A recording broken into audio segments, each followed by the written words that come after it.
মৌলিক গণিত সেটের ধারণা। আজকে আমাদের আলোচনার বিষয় হচ্ছে ভেনচিত্র। ভেনচিত্রর এই লেকচার দেখার আগে আই বাটনে আমি ভেনচিত্রের লেকচারটা দিয়ে দিব, তারা ওই লেকচারটা দেখে আসবে। ওখানে সূত্র রয়েছে, ওই সূত্রগুলো ছাড়া এখানে এই কোশ্চেনটা সলভ করা যাবে না। তো এখানে আমি যে কোশ্চেনটা নিয়েছি ছোটোবেলায়, যখন আমি 9-10-এ পড়তাম, তখন এই টাইপের কোশ্চেন দেখলে, ভেনচিত্রের কোশ্চেন দেখলে আমি দৌড়ে পালিয়ে যেতাম। আসলে খুব কঠিন লাগতো আমার কাছে। কিন্তু আশা করছি আজকে তোমরা যদি এই লেকচারটা ফুল দেখো, তোমাদের আর এই ভেনচিত্র দেখে পালাতে হবে না, আমি শিওর। সো আমি শুরু করবো। I am going to use so many colour pen in this video. Okay, দেখো আমি কোশ্চেনটা প্রথমে আগে তোমাদের পড়াই দিই। কোনো পরীক্ষায় শতকরা 60 জন পরীক্ষার্থী গাণিতিক অর্থনীতিতে এবং শতকরা 70 জন পরিসংখ্যানে পাশ করে। উভয় বিষয়ে শতকরা 50 জন পাশ করে। শতকরা কতজন উভয় বিষয়ের যে কোনো একটিতে পাশ করেছে, আবার উভয় বিষয়ে শতকরা কতজন ফেল করেছে।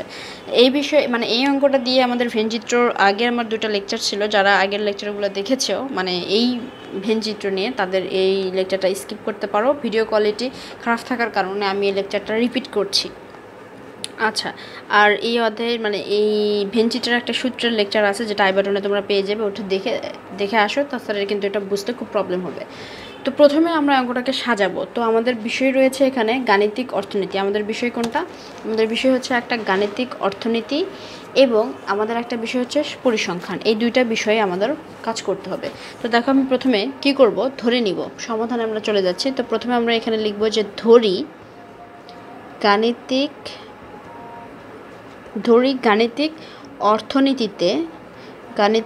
অর্থনীতিতে পাশ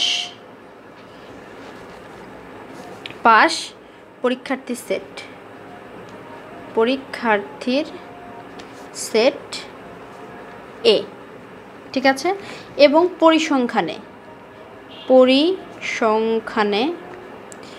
পাশ পরীক্ষার্থী সেট বি।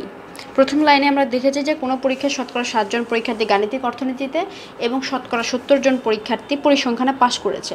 সুতরাং আমরা এখানে পাশ করার দুটো সেট নিয়ে নিলাম। একটা গাণিতিক অর্থনীতিতে যারা পাশ করেছে তাদের নাম হচ্ছে এ, এবং পরিসংখ্যানে যারা পাশ করেছে তাদের নাম হচ্ছে বি। তো এখন আমরা প্রশ্ন অনুসারে, এখন যে মোস্ট ইম্পর্টেন্ট যে প্রশ্নটা হচ্ছে সাজানো, অর্থাৎ কোশ্চেনটা আমাদের সাজানো। এখানে এসে আমরা গোলমাল পাকাই দিই আর পারি না।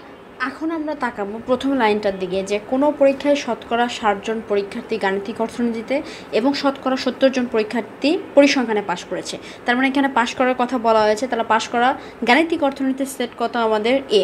যেহেতু এখানে শতকরা বলেছে, তাই আমাদের পার্সেন্টেজ প্রয়োজন হবে। তাহলে এই কথাটুকু যদি লিখি আমরা, 60 জন পরীক্ষার্থী গাণিতিক অর্থনীতিতে পাশ করেছে, তাহলে এটা সেট আমাদের কী হবে, এন অফ এ। কেন আমরা এ নিলাম? এ হচ্ছে গাণিতিক অর্থনীতিতে পাশ করা পরীক্ষার্থী সেট, এবং এখানে পাশ করার কথা বলা হয়েছে, সেজন্য আমরা এখানে এন অফ এ নিলাম। এবং N of A equal to কত? 60%। পার্সেন্টেজ কেন? আমাদের এই যে এখানে শতকরা বলেছে, এবং আমাদের 60 জন গাণিতিক অর্থনীতিতে পাশ করেছে। আচ্ছা, তারপরে আমরা নিলাম হচ্ছে n of B. N of B মানে কি? আমাদের পরিসংখ্যানে কতজন শিক্ষার্থী পাশ করেছে। তার মানে দেখো, পরিসংখ্যানে 70 জন পরিসংখ্যানে পাশ করেছে, তার মানে আমাদের এখানে কত? 70%। তার পরের লাইনটা দেখবো আমরা, যে উভয় বিষয়ে শতকরা 50 জন পাশ করে। উভয় বিষয়ে যখন পাশ করার কথা বলবে, তখন আমরা যদি একটু সূত্রের দিকে তাকাই, দেখো এখানে তোমাদের হচ্ছে 4 নম্বর সূত্র রয়েছে, এ ছেদ বি ইকুয়াল টু এ এবং বি উভয় সেটের উপাদান সংখ্যা, অথবা দুটি সেটের উপাদান সংখ্যা, অথবা যদি শুধু উভয় কথাটা লেখা থাকে। যদি শুধু উভয় কথাটা লেখা থাকে, তাহলে আমরা কি ব্যবহার করব? এন অফ এ ছেদ বি। ঠিক আছে, আমরা এই জন্য বলেছিলাম যে এই সূত্রটা কতটা ইম্পর্ট্যান্ট। তাহলে আমরা এখানে কি লিখবো? এন অফ এ ছেদ বি ইকুয়াল টু আমাদের কত? 50%। 50% কেন? উভয় বিষয়ে শতকরা 50 জন পাশ করেছে। এখানে যেহেতু উভয় বিষয় লেখা আছে, সেহেতু আমরা যে উভয় বিষয় লেখা থাকার জন্য আমরা এই সূত্রটা ব্যবহার করলাম। ঠিক আছে, এরপরের লাইনটা আমরা দেখব, যে শতকরা কতজন উভয় বিষয়ের যে কোনো একটিতে পাশ করেছে। এটা আমাদের প্রশ্ন করেছে যে উভয় বিষয়ের যে কোনো একটিতে যদি আমাদের পাশ করে থাকে, তাহলে আমরা কি দেখব? যদি আমরা এখানে দেখি 5 নম্বর সূত্রের দিকে তাকাও, যে এ অথবা বি সেটের উপাদান সংখ্যা কমপক্ষে একটা সেটের উপাদান সংখ্যা। তার মানে এখানে কি বলা আছে? যদি একটি সেটের একটার যদি কথা বলে, তাহলে আমরা এখানে কি উপাদান ব্যবহার করব? A union B. তো আমাদের প্রশ্নেও বলেছে যে শতকরা কতজন উভয় বিষয়ের যে কোনো একটিতে, কি বলেছে আমাদের এখানে? যে কোনো একটি। উভয় বিষয়ে যে কোনো একটিতে পাশ করে। তো যে কোনো একটিতে আমরা দেখলাম যে যে কোনো একটি কথা উল্লেখ থাকলে আমরা এই যে এটা ব্যবহার করব যে কমপক্ষে একটি সেট উপাদান সংখ্যা। তার মানে আমরা এখানে লিখব n of A union B, এটা আমাদের হোয়াট চিহ্ন, এটা আমাদের বের করতে হবে।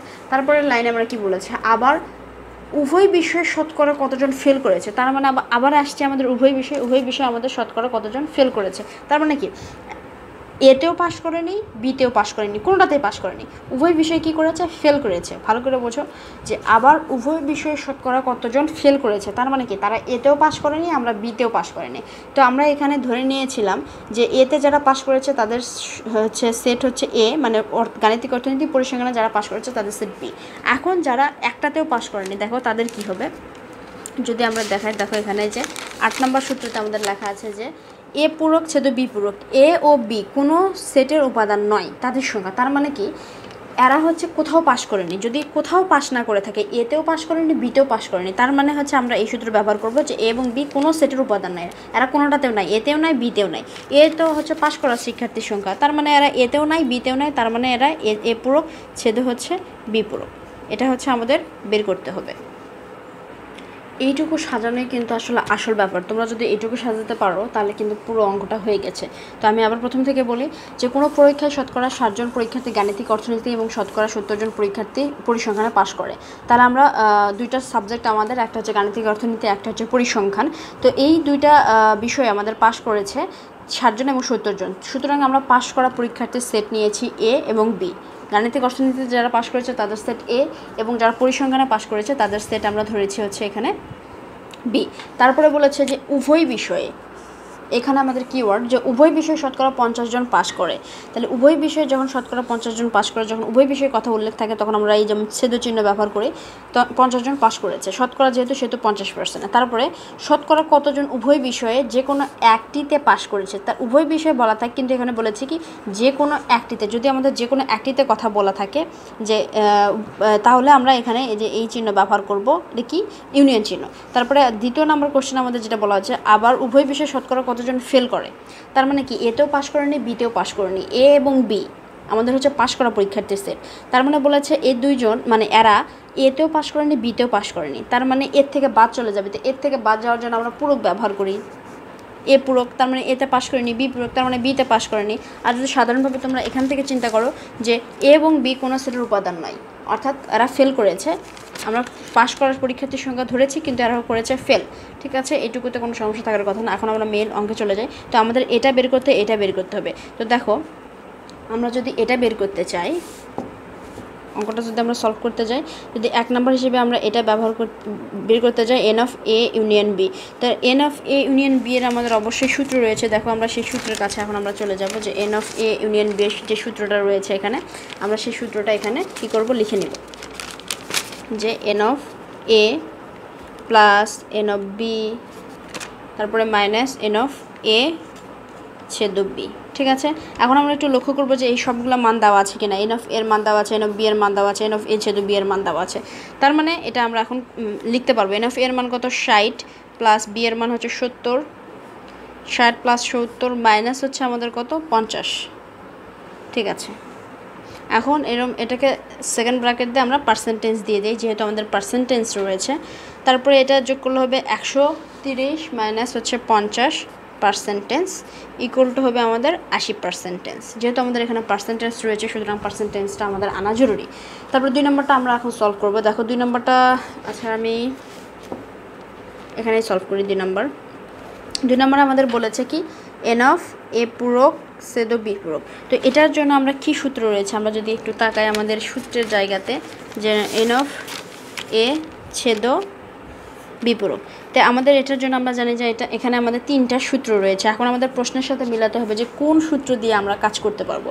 তো প্রথম সূত্র আমাদের রয়েছে n of A union B পূরক। তো এ ইউনিয়ন বি পূরক তো আমাদের কোনো সূত্র নাই এখানে, আমরা সেহেতু এটা ব্যবহার করতে পারবো না। আমরা যদি 2 নম্বরটার দিকে তাকাই যে এন অফ ইউ অর্থাৎ সার্বিক set minus n of A union B, যদি আমরা এই সূত্রটা লিখি, দেখো এই সূত্র আমাদের মানটা রয়েছে। কীরকম মান রয়েছে দেখো, এখানে যদি দেখায় যে n of A union B এর মান আমাদের রয়েছে। দেখো n of A union B এর মান হচ্ছে 80%, যেটা আমরা আগে বের করেছি। তার মানে আমরা এই সূত্র দিয়ে, এই 2 নম্বর সূত্র দিয়ে আমরা অঙ্কটা সলভ করতে পারবো। 1 নম্বরটা দিয়েও পারবো না, 3 নম্বরটা দিয়েও পারবো না। ওকে, তাহলে এখানে এন অফ ই এর মান কত আমাদের রয়েছে হচ্ছে 60, এন অফ ইউ। এখন এন অফ ইউ কত? এন অফ ইউ হচ্ছে আমাদের মানে টোটাল শিক্ষার্থী আমাদের কত, আমরা কতজনের মধ্যে পরিসংখ্যান করছি। এই যে কোনো পরীক্ষায় শতকরা, তার মানে 100 জন। শতকরা মানে কি? আমাদের মোট শিক্ষার্থী কত? 100 জন। আমাদের মোট শিক্ষার্থী কত? 100 জন। তার মানে এখানে আমরা 100% ব্যবহার করব। তো 100 মাইনাস এটার মান কত? 80%। তার মানে কত আমাদের? 20%। তার মানে এই 20% শিক্ষার্থী কী করেছে? আমাদের উভয় বিষয়ে ফেল করেছে। আচ্ছা, এখন আমরা আরেকটা সলভ করব। আমরা যদি বেশি বেশি সলভ করে এবং করতে থাকি তাহলে আমাদের এই বিষয়ে জড়তাটা ভয় কেটে যাবে। সুতরাং আমরা নেক্সট আরেকটা কোশ্চেন সলভ করব। দেখো এবার আমরা যে কোশ্চেনটা নিয়েছি, কোনো পরীক্ষায় 58% পরীক্ষার্থী ইংরেজিতে, 40% পরীক্ষার্থী বাংলায়, তাছাড়া 20% পরীক্ষার্থী উভয় বিষয়ে ফেল করেছে। এবার আমরা ফেল করার শিক্ষার্থীর সংখ্যা নিয়েছি, আগে নিয়েছিলাম আমরা পাশ করা শিক্ষার্থীর সংখ্যা। ফেল করেছে শতকরা কতজন পরীক্ষার্থী উভয় বিষয়ে পাশ করেছে। এখন আমরা প্রথমে যে এ এবং বি সেটটা ধরবো, এ সেটটা পাশ করা শিক্ষার্থীর ধরবো নাকি ফেল করা শিক্ষার্থীর ধরবো। যেরকম এখানে আমরা ধরেছিলাম, এই যে সেট ধরেছিলাম যে গাণিতিক অর্থনীতিতে পাশ করা পরীক্ষার্থী সেট, পরিসংখ্যানে পাশ করা পরীক্ষার্থী সেট বি। তো এখানে আমরা কি ধরবো? পাশ করা পরীক্ষার্থীর সেট ধরবো নাকি ফেল করা পরীক্ষার্থীর সেট ধরবো। এখন দেখো আমাদের প্রশ্নের প্রথমে যেটা বলেছে যে কোনো পরীক্ষায় এত পার্সেন্ট পরীক্ষার্থী কী করেছে? ফেল করেছে। ফেল করার কথা আমাদের প্রথমে বলা আছে এবং পরিসংখ্যানও সুন্দর করে দেওয়া আছে। সুতরাং আমরা এখানে ফেল করা পরীক্ষার্থীর সেট নিব। ঠিক আছে, তাহলে আমরা প্রশ্ন শুরু করি। যে ধরি প্রথমে আমাদের ইংরেজির কথা বলা আছে যে ইংরেজিতে ফেল পরীক্ষার্থীর সেট এ। ঠিক আছে, তারপরে আমাদের কি রয়েছে? ইংরেজি এবং বাংলা দুইটা বিষয় আমাদের বলা আছে। বাংলায় ফেল পরীক্ষার্থীর সেট হচ্ছে বি। তার মানে আমরা কিসের সেট নিলাম? এখানে আমাদের একটু লক্ষ্য করতে হবে, আমরা হচ্ছে ফেল করা পরীক্ষার্থীর সেট নিয়েছি। এখন আমরা প্রশ্নানুসারে সাজাবো। যে এখানে প্রথমে লিখব যে প্রশ্নানুসারে। এখন দেখো যে কোনো পরীক্ষায় 58% পরীক্ষার্থী ইংরেজিতে, 58% পরীক্ষার্থী কী করছে? ইংরেজিতে ফেল করেছে। তার মানে এন অফ এ কেন? এই যে ইংরেজিতে ফেল পরীক্ষার্থীর সেট হচ্ছে এ। সুতরাং সেই জন্য এখানে আমরা এন অফ এ নিব। N of A equal to কত আমাদের? 58%। আচ্ছা, 40% পরীক্ষার্থী বাংলায় কী করেছে? ফেল করেছে। তার মানে বাংলার সেট কি আমাদের বি। এন অফ বি আমাদের কত? 40%। ঠিক আছে, তারপরের লাইন যেটা বলেছে যে 20% পরীক্ষার্থী উভয় বিষয়ে ফেল করেছে। তাহলে এখানে উভয় বিষয়ে যদি কথা উল্লেখ থাকে তাহলে দেখো আমরা যদি দেখি সূত্রের দিকে আমরা আবার তাকাবো। এই যে দেখো উভয় বিষয়ে যখন কথা উল্লেখ থাকে, উভয় বিষয় থাকলে আমরা কী ব্যবহার করি? এন অফ এ ছেদ বি, এটা ব্যবহার করি। যেহেতু এখানে উভয় বিষয়, প্রশ্ন আমাদের উভয় বিষয় বলা আছে, তাহলে এন অফ এ ছেদ বি ইকুয়ালটা আমাদের কত? 20%। আচ্ছা, এখন আমাদের বের করতে হবে শতকরা কতজন পরীক্ষার্থী উভয় বিষয়ে পাশ করেছে। শতকরা কতজন পরীক্ষার্থী উভয় বিষয়ে পাশ করেছে? আমরা ফেল শিক্ষার্থীর সংখ্যা ধরেছি এ এবং বি। তাহলে যদি পাশ শিক্ষার্থীর সংখ্যা, তাহলে কী হবে? এর উপর পূরক, মানে ফেলের উল্টা কি পাশ না? যদি আমাদের ফেলের সংখ্যা হয় হচ্ছে এ, তাহলে পাশ হবে এ পূরক। এখানে আমরা যখন আমরা আগের অঙ্কটাতে করেছিলাম, যখন আমরা এখানে পাশ করা শিক্ষার্থীর সংখ্যা নিয়েছিলাম এ, তাহলে ফেল করা শিক্ষার্থীর এখানে কি হবে? এ পূরক। যদি আমাদের হচ্ছে ফেল করা শিক্ষার্থী হয় হচ্ছে এ, তাহলে পাশ হবে কি আমাদের? এ পূরক। উল্টা ফেল হচ্ছে এ, তাহলে পাশ হবে এ পূরক। ঠিক আছে, এখানে কোনো সমস্যা থাকার কথা না। তার মানে এখন আমাদের উভয় বিষয়ে কি পাশ বের করতে হবে। তাহলে দেখো আমরা যদি একটু দেখি, এখন এখানে কনফিউশন হওয়া যাবে না। এখানে যে উভয় লেখা আছে তার মানে তোমরা কি আবার এখানে যে এটা বসাই দিব, এখানে উভয় লেখা আছে না, এটা বসানো যাবে না। কেন বসানো যাবে না? আমরা যখন এখানে ফেল করা শিক্ষার্থীর সংখ্যা নিয়েছি এ এবং বি, কিন্তু আমাদের বের করতে হবে পাশ করা শিক্ষার্থীর সংখ্যা, তাহলে ফেলের উল্টা বানা আমাদের নিয়ে আসতে হবে। তাহলে আমাদের যদি ফেল করা পরীক্ষার্থীর সংখ্যা এ হয়, পাশ করা পরীক্ষার্থীর সংখ্যা এ পূরক হবে। আমরা একটা সূত্র দেখেছিলাম যে হচ্ছে যে এরকম এন অফ এ পূরক ছেদ বি পূরক। এটার মানে হচ্ছে এতেও এরা পাস করে ফেল করেনি, বিতেও এরা ফেল করেনি, তার মানে এই দুটোতে পাস করেছে। এখানে উভয়, আর এই উভয়কে একসাথে মেলানো যাবে না, বিষয় আলাদা। এই উভয়টা হচ্ছে আমাদের ফেল করা শিক্ষার্থীর সংখ্যা, এই উভয়টা হচ্ছে আমাদের ফেল করা শিক্ষার্থীর সংখ্যা, যেটা আমাদের মূল অঙ্ক।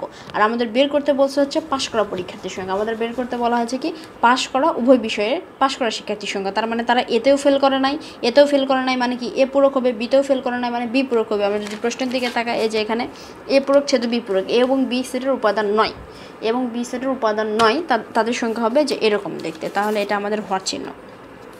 যদি একটু তাকাই, এখানেও আমাদের এই যে উভয় বিষয়ে শতকরা কতজন শিক্ষার্থী ফেল করেছে, আমরা এখানে ধরেছিলাম পাস করা শিক্ষার্থীর সংখ্যা এ এবং বি, এবং আমাদের প্রশ্নে যেটা বলেছিল সেটা হচ্ছে আমাদের যে প্রশ্ন আমাদের বলেছে উভয় বিষয়ে শতকরা কতজন ফেল করেছে, উভয় বিষয়ে শতকরা ফেল করেছে, তার মানে পাশের উল্টা হবে আমাদের এই যে এই সূত্র। তোমরা যদি 2-3 বার এগুলো খাতায় করো, দেন এগুলো নিয়ে আসলে এত কথা বলতে হবে না, তোমরা নিজেরা বুঝতে পারবে। তো এখন আমরা অঙ্কে সলভ করার দিকে চলে যাই। তো আমাদের এটা বের করতে হবে। তো এটার সূত্র আমরা প্রথমে দেখব যে এটার জন্য আমাদের কি কি সূত্র বরাদ্দ রয়েছে। তো দেখো এটার জন্য আমাদের আবার এখানে 3টা সূত্র বরাদ্দ রয়েছে এন অফ এ ছেদ বি পূরকের জন্য। তো এই 3 সূত্রের মধ্যে আমরা কোন সূত্র ইউজ করব এটা আমাদের মিলা নিতে হবে, যে আমাদের প্রশ্নে এবং আমাদের এটার সাথে কি কি মিল রয়েছে। আমাদের প্রশ্নে এন অফ এর মান দেওয়া আছে, এন অফ বি এর মান দেওয়া আছে, এবং আমাদের এখানে মান দেওয়া আছে এ ছেদ বি। তার মানে দেখো আমাদের 3 নাম্বার এই যে সূত্রটা রয়েছে এটার সাথে আমাদের মিলে যাচ্ছে। তার মানে আমরা এই 3 নাম্বার সূত্রটা এখানে ইউজ করতে পারবো, minus n of B plus n of A ছেদ বি। ঠিক আছে, এটা ছেদ। আচ্ছা, এখন এন অফ ইউ এর মান কত? এন অফ ইউ এর মান আমাদের বরাবরের মতো 100, যেহেতু আমরা শতকরা নিয়ে কাজ করছি, সুতরাং আমাদের মোট শিক্ষার্থীর সংখ্যা হবে 100%। সুতরাং 100 মাইনাস এন অফ এর সংখ্যা কত? 58, মাইনাস এন অফ বি এর মান হচ্ছে আমাদের 40, দেন প্লাস আমাদের এটার মান হচ্ছে 20। এগুলো সব আমাদের কি পার্সেন্টেজ।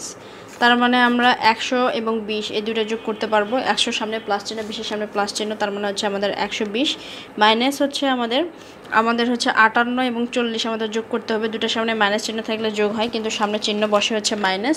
সুতরাং এখানে আমরা যোগ করি, দেখো 8 এবং হচ্ছে 5 কত 9 হবে 9। তার মানে 120-এর থেকে যদি আমরা 19 বাদ দিই তাহলে আমাদের থাকে কত? 22% এই হচ্ছে আমাদের ফুল অঙ্ক। তোমরা যদি এবার খাতায় তুললে আর কোনো প্রবলেম থাকবে না। আমরা আরও কিছু সলভ করবো, সেটা নেক্সট লেকচারে।